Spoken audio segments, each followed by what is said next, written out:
Hello दोस्तों, स्वागत है आपका हमारे YouTube channel mission lecturer UK 2025 पर। तो दोस्तों, आज की क्लास में हम बात करेंगे कुछ महत्वपूर्ण क्वेश्चंस पर और ये क्वेश्चंस दोस्तों आपके लिए एक प्रैक्टिस सेट की तरह काम करेंगे। तो दोस्तों, आज की क्लास के क्वेश्चंस के आंसर आपने लगातार हमें देने हैं और साथ ही दोस्तों, अगर वीडियो अच्छे लगे तो लाइक और सब्सक्राइब जरूर कीजिएगा। चैनल पर नए हो तो चैनल को सब्सक्राइब करके बेल आइकन दबाकर ऑल नोटिफिकेशन ऑन कर लीजिएगा, जिससे लगातार इसी प्रकार की क्लासेज आपको हमारे चैनल के माध्यम से देखने को मिलेंगी। तो बिना देरी किए आज की क्लास को स्टार्ट करते हैं। दोस्तों, आज की क्लास का पहला क्वेश्चन है, कत्यूरी शासकों की राजधानी थी। तो कत्यूरी शासकों की राजधानी कहाँ थी दोस्तों? ऑप्शन है श्रीनगर, अल्मोड़ा, कार्तिकेयपुर या मोरध्वज। तो दोस्तों, आज के क्लास टेस्ट में आप पहले क्वेश्चन का सॉल्यूशन खुद ढूंढेंगे। तो दोस्तों, यहाँ पर जो इसका सही आंसर है वो है कार्तिकेयपुर। ठीक है दोस्तों, कार्तिकेयपुर जो है कत्यूरी शासकों की राजधानी थी। ठीक है दोस्तों, बढ़ते हैं अगला क्वेश्चन है दोस्तों, टिहरी रियासत के अंतिम नरेश कौन थे? तो टिहरी रियासत के अंतिम नरेश कौन थे दोस्तों? ऑप्शन है सुदर्शन शाह, नरेंद्र शाह, कीर्ति शाह या मानवेंद्र शाह। तो दोस्तों, टिहरी रियासत के जो अंतिम नरेश थे वो थे मानवेंद्र शाह।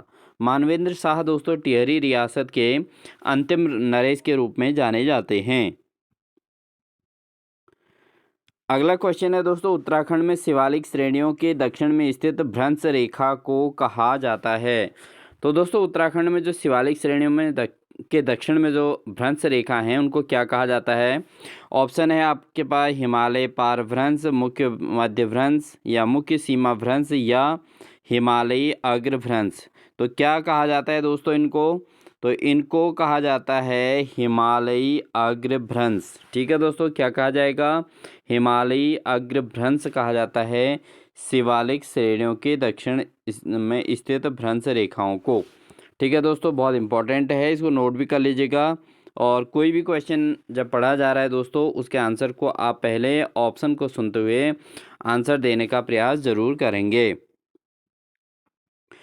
अगला क्वेश्चन है दोस्तों, क्वेश्चन नंबर 4, उत्तराखंड में निम्नलिखित में से कौन ऊर्जा का प्रमुख स्रोत है? तो दोस्तों, उत्तराखंड में जो ऊर्जा का कौन प्रमुख स्रोत है? आंसर है तापीय ऊर्जा, प्राकृतिक ऊर्जा, जल विद्युत ऊर्जा या भूतापीय ऊर्जा। तो दोस्तों, आप अपना इवेल्युएट कीजिए कि कौन क्या सही हो सकता है। तो अगर हम बताएं तो यहाँ पर जो है उत्तराखंड में जो सबसे अधिक ऊर्जा का प्रमुख स्रोत है दोस्तों वह है जल विद्युत ऊर्जा। ठीक है दोस्तों, उत्तराखंड के अंदर सबसे अधिक मात्रा में क्या है? जल विद्युत ऊर्जा का प्रमुख स्रोत है दोस्तों। ठीक है, अगला क्वेश्चन है दोस्तों, वंदे मातरम योजना का संबंध है। वंदे मातरम जो योजना है दोस्तों उसका संबंध किससे है? गर्भवती महिलाओं से, राज्य आंदोलनकारियों से, भूतपूर्व सैनिकों से या दिव्यांग जनों से। तो दोस्तों, आप इन क्वेश्चंस के आंसर जो है कमेंट सेक्शन में दे सकते हैं अपने अकॉर्डिंग, जितना आप सही कर पा रहे हैं। ठीक है दोस्तों, और देखते हैं कितने अभ्यर्थी जो है कमेंट सेक्शन में इसका जवाब देते हैं। तो दोस्तों, यहाँ पर जो है वंदे मातरम योजना का जो संबंध है वह है गर्भवती महिलाओं से। किससे संबंध है दोस्तों? वह गर्भवती महिलाओं से संबंधित है वंदे मातरम योजना। बहुत इंपॉर्टेंट रहता है दोस्तों, क्वेश्चन पेपर में पूछा जाता है। इस पेपर में हम केवल इस जो है क्वेश्चन आंसर सीरीज में दोस्तों हम केवल इम्पोर्टेंट क्वेश्चंस को ही ले रहे हैं, अदर क्वेश्चंस को यहाँ पर स्किप किया जा रहा है। अगला क्वेश्चन है दोस्तों, मालपा यानी कि जो पिथौरागढ़ का मालपा वाला क्षेत्र है उसमें भूस्खलन की त्रासदी घटित हुई थी। तो दोस्तों, उत्तराखंड के लिए बहुत ज़्यादा इंपॉर्टेंट ये क्वेश्चन रहेगा, क्योंकि ये बहुत बड़ी त्रासदी थी। ये पिथौरागढ़ के मालपा नामक क्षेत्र में हुई थी। तो दोस्तों, ये किस सन में घटित हुई थी? अगस्त 1992 या अगस्त 1998, जुलाई 2004 या जून 2013 में। तो दोस्तों, ये जो घटना हुई थी 1998 में हुई थी, 1998 में हुई थी और ये हुई थी अगस्त में। ठीक है दोस्तों, अगस्त 1998 में 1998 में ये घटना हुई थी पिथौरागढ़ के मालपा क्षेत्र में, और ये भूस्खलन हुआ था जिससे बहुत ज़्यादा जनधन की हानि हुई थी दोस्तों, जनमानस की भी हानि हुई थी। तो बहुत बड़ी त्रासदी ये हुई थी 1998 में। बढ़ते हैं दोस्तों अगले प्रश्न में। अगला प्रश्न है, एकमात्र असैनिक जिसने भारतीय वायुसेना द्वारा 2013 में की गई केदारनाथ आपदा में चलाई गई मदद की मुहिम में भागीदारी की थी वह कौन है? तो दोस्तों ये व्यक्ति जो थे ये सैनिक भी नहीं थे, लेकिन फिर भी इन्होंने भारतीय वायुसेना द्वारा जो 2013 में जो केदारनाथ आपदा मुहिम चलाई थी उसमें मदद की थी। तो ये व्यक्ति कौन थे दोस्तों? ये थे योगेंद्र राणा। ठीक है दोस्तों, कौन थे? योगेंद्र राणा। इसमें योगेश सेमवाल, हरिंदर रावत और प्रेम कुमार इनके नाम भी हैं दोस्तों। बट योगेंद्र राणा एक ऐसे व्यक्तित्व थे जिन्होंने भारतीय वायुसेना में न होते हुए भी, असैनिक होते हुए भी वायुसेना का साथ देते हुए केदारनाथ आपदा में पूरी मदद की थी और पूरी मदद की मुहिम में भागीदारी की थी। बढ़ते हैं दोस्तों एक अन्य महत्वपूर्ण क्वेश्चन पे, जिसका आंसर बहुत आसानी से बता देंगे। भारत में प्रधानमंत्री जन धन योजना कब लागू की गई थी? मई 2010 में, अगस्त 2012 में, अगस्त 2014 में या 2 अक्टूबर 2015 को? तो दोस्तों कौन से जो है वर्ष में जनधन योजना लागू हुई थी, इसका आंसर आपने बताना है और कमेंट सेक्शन में आप ज़रूर बताएंगे दोस्तों कि प्रधानमंत्री जनधन योजना कब लागू हुई थी। ये हुई थी दोस्तों अगस्त 2014 में। अगस्त 2014 में दोस्तों प्रधानमंत्री जनधन योजना लागू हो गई थी। लेते हैं दोस्तों एक और अन्य महत्वपूर्ण क्वेश्चंस को। सूचना का अधिकार अधिनियम 2005 का उद्देश्य है। तो दोस्तों सूचना का अधिकार अधिनियम 2005 है, इसका उद्देश्य क्या है? तो आपके लिए ऑप्शन है दोस्तों, प्रशासन में पारदर्शिता का संवर्धन, प्रशासनिक कार्यकुशलता और जिम्मेवारी का संवर्धन, प्रशासन में भ्रष्टाचार की रोकथाम या उपरोक्त सभी। तो दोस्तों जो सूचना का अधिकार अधिनियम 2005 है, इसका उद्देश्य क्या है दोस्तों? ये अगर हम बात करें तो आप अपने आंसर को ज़रूर कमेंट सेक्शन में दे दीजिएगा दोस्तों। और आप जो है क्वेश्चन को पढ़ने के बाद तुरंत इसको वीडियो को पॉज करके आप आंसर ज़रूर दे दें कमेंट सेक्शन में दोस्तों। उसके बाद सही आंसर की ओर तब रुझान करें। तो दोस्तों इसका जो सही आंसर है वह है उपरोक्त सभी, क्योंकि इसमें दोस्तों प्रशासन की पारदर्शिता का संवर्धन भी किया गया है, प्रशासनिक कार्यकुशलता जिम्मेदारी का संवर्धन भी है, प्रशासन में भ्रष्टाचार की रोकथाम के लिए भी सूचना का अधिकार अधिनियम 2005 का उद्देश्य ये तीनों चीज़ें थी दोस्तों। तो इसका कथन जो है उपरोक्त सभी जो है सही हैं, सभी उद्देश्य सही हैं दोस्तों। ठीक है, बढ़ते हैं दोस्तों अगले प्रश्न की ओर। उत्तराखंड जनगणना 2011 के अनुसार निम्न में से भारत के किस राज्य में लिंगानुपात उत्तराखंड की तुलना में अधिक है? तो दोस्तों अगर हम इन राज्यों की बात करें, ऑप्शन है पश्चिम बंगाल, उड़ीसा, असम या झारखंड। तो इन चारों में से किस राज्य की जनगणना 2011 के जनगणना के अनुसार किस राज्य में लिंगानुपात उत्तराखंड की तुलना में अधिक है? तो दोस्तों ये जो राज्य है जिसकी जो है लिंगानुपात अधिक है वो राज्य है दोस्तों उड़ीसा। कौन सा राज्य है? उड़ीसा दोस्तों। उड़ीसा के जो लिंगानुपात उत्तराखंड की तुलना में अधिक है। बाकी पश्चिम बंगाल, असम और झारखंड का लिंगानुपात जो है उत्तराखंड की तुलना में कम रहा है। बढ़ते हैं दोस्तों अगले प्रश्न की ओर। बढ़ते हैं दोस्तों एक अन्य विशेष क्वेश्चन की ओर जो बहुत ज़्यादा इम्पोर्टेंट होगा। पहले तो आप इसको नोट कर लीजिएगा। निम्नलिखित में से कौन संविधान सभा के उद्घाटन सत्र के अध्यक्ष थे? तो दोस्तों भारतीय संविधान सभा के जो अध्यक्ष थे वो तो आपको इसमें से ऑप्शन दिख ही रहा होगा, बट इसमें एक क्वेश्चन और पूछ दिया गया है कि संविधान सभा के उद्घाटन सत्र, यहाँ पर शब्द दिया है उद्घाटन सत्र। दोस्तों एग्जाम में आप ऐसी गलती ना करें। तो उद्घाटन सत्र के अध्यक्ष कौन थे? तो ऑप्शन है doctor VR. Ambedkar, doctor Rajendra Prasad, Pandit Jawaharlal Nehru और डॉक्टर सच्चिदानंद। तो दोस्तों जो इसका सही आंसर है आप कमेंट सेक्शन में ज़रूर दे दीजिएगा। तो भारतीय संविधान सभा के उद्घाटन सत्र के अध्यक्ष थे दोस्तों डॉक्टर सच्चिदानंद थे। ठीक है, डॉक्टर सच्चिदानंद उनका नाम था। और ये जो है भारतीय संविधान के उद्घाटन सत्र के अध्यक्ष थे। जब संविधान का उद्घाटन हुआ था तो उस सत्र के दौरान अध्यक्ष डॉक्टर सच्चिदानंद को बनाया गया था। बहुत ज़्यादा महत्वपूर्ण क्वेश्चन है दोस्तों, इसको आप नोट कर लीजिएगा। बढ़ते हैं दोस्तों अगले प्रश्न की ओर। निम्न में से किसे भंग नहीं किया जा सकता किंतु समाप्त किया जा सकता है? तो दोस्तों ये बहुत इंपॉर्टेंट क्वेश्चन है। इसके ऑप्शंस को आप देखें। इसके ऑप्शन है राज्यसभा को, लोकसभा को, राज्य विधानसभा को या राज्य विधान परिषद को। तो दोस्तों इनमें से किसको जो है भंग नहीं किया जा सकता किंतु समाप्त किया जा सकता है? तो वो कौन सा है दोस्तों? कमेंट सेक्शन में आप आंसर ज़रूर दीजिएगा। तो वह है दोस्तों आपका ऑप्शन नंबर डी, राज्य विधान परिषद।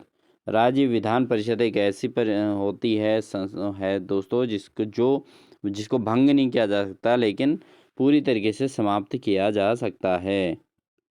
अगला एक महत्वपूर्ण क्वेश्चन दोस्तों, भारतीय संविधान के निम्न संशोधनों में से किसने शिक्षा के अधिकार को मौलिक अधिकार बनाया था? तो भारतीय संविधान के किस संशोधन से शिक्षा का अधिकार मौलिक अधिकार बना था दोस्तों? ऑप्शन है 86वां, 91वां, 92वां या 95वां। ठीक है दोस्तों, तो 86वां हो गया, 91वां हो गया, 92वां हो गया, 95वां हो गया। तो इनमें से कौन सा ऑप्शन सही है दोस्तों? कमेंट सेक्शन में आप ज़रूर बताएंगे।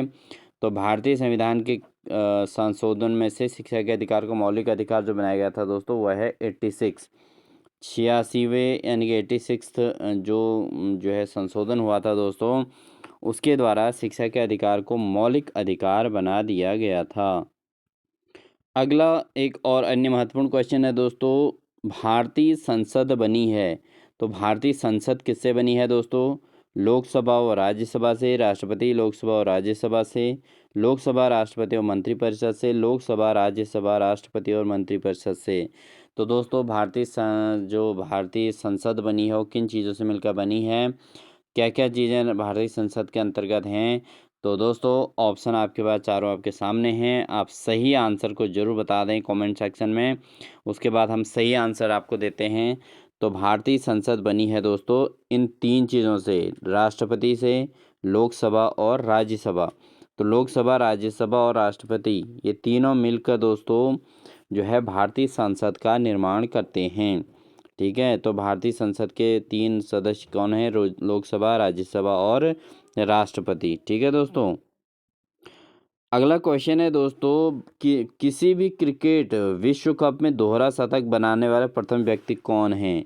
तो दोस्तों अभी तक आपको पता होगा कि टेस्ट क्रिकेट, वनडे और T20 सब में दोहरे शतक बन चुके हैं, लेकिन क्रिकेट विश्व कप में पहली बार जो दोहरा शतक बनाया वो किसी भी प्रकार का मैच हो, लेकिन प्रथम व्यक्ति कौन थे जिन्होंने डबल सेंचुरी मारी थी, वो कौन थे? तो ऑप्शन हैं झेंडन मैकुलम या राहुल द्रविड़ या क्रिस गेल या VA संगकारा। तो दोस्तों ये चारों के चारों प्लेयर काफ़ी दमदार प्लेयर रहे हैं। तो इनमें से किस प्लेयर ने दोहरा शतक मारा था फर्स्ट टाइम? तो दोस्तों क्या ऑप्शन सही है कमेंट सेक्शन में आप ज़रूर बताइए। तो दोस्तों इसका जो सही आंसर है वो है आपका सी ऑप्शन, यानी कि क्रिस गेल। क्रिस गेल एक ऐसे प्लेयर हैं दोस्तों जिन्होंने क्रिकेट विश्व कप में पहला दोहरा शतक बनाने का रिकॉर्ड इनके नाम पर है दोस्तों। अगला क्वेश्चन है दोस्तों, निम्न में से कौन सा भारत का सबसे प्राचीनतम मंदिर है? तो ऑप्शन है दोस्तों आपका ग्वालियर का तेली मंदिर, सांची का मंदिर संख्या 17, जयपुर का बैराट मंदिर या तक्षशिला का जदियाल मंदिर। तो दोस्तों इनमें से कौन सा भारत का सबसे प्राचीन मंदिर है? तो ऑप्शन आपके पास चारों यहाँ पर रखे हुए हैं दोस्तों, आप सही आंसर को कमेंट सेक्शन में ज़रूर बताइएगा। तो भारत का जो प्राचीनतम मंदिर है दोस्तों वो है आपका जयपुर का बैराट मंदिर। जयपुर का बैराट मंदिर दोस्तों ये भारत का सबसे प्राचीनतम मंदिर में काउंट होता है। बढ़ते हैं दोस्तों अगले प्रश्न में। अगला प्रश्न है, सुभाष चंद्र बोस ने दिल्ली चलो का नारा किस देश से लिया? तो दोस्तों किस देश से दिया था? तो सुभाष चंद्र बोस जब जो है किस देश में थे कि जब उन्होंने दिल्ली चलो का नारा दिया था? तो दोस्तों ऑप्शन है जर्मनी, सिंगापुर, जापान या म्यांमार। तो दोस्तों सुभाष चंद्र बोस उसमें किस देश में थे जहां से उन्होंने दिल्ली चलो का नारा दिया था? ऑप्शन आपके पास चारों हैं दोस्तों, कमेंट सेक्शन में आप कमेंट जरूर बताइए। तो इसका जो सही आंसर है दोस्तों है बी, यानी कि सिंगापुर। सिंगापुर से दोस्तों सुभाष चंद्र बोस ने नारा दिया था दिल्ली चलो का।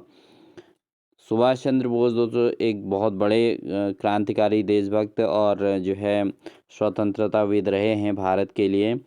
तो उन्होंने ही जो है सिंगापुर से ही ये नारा दे दिया था कि दिल्ली चलो का नारा उन्होंने दिया था।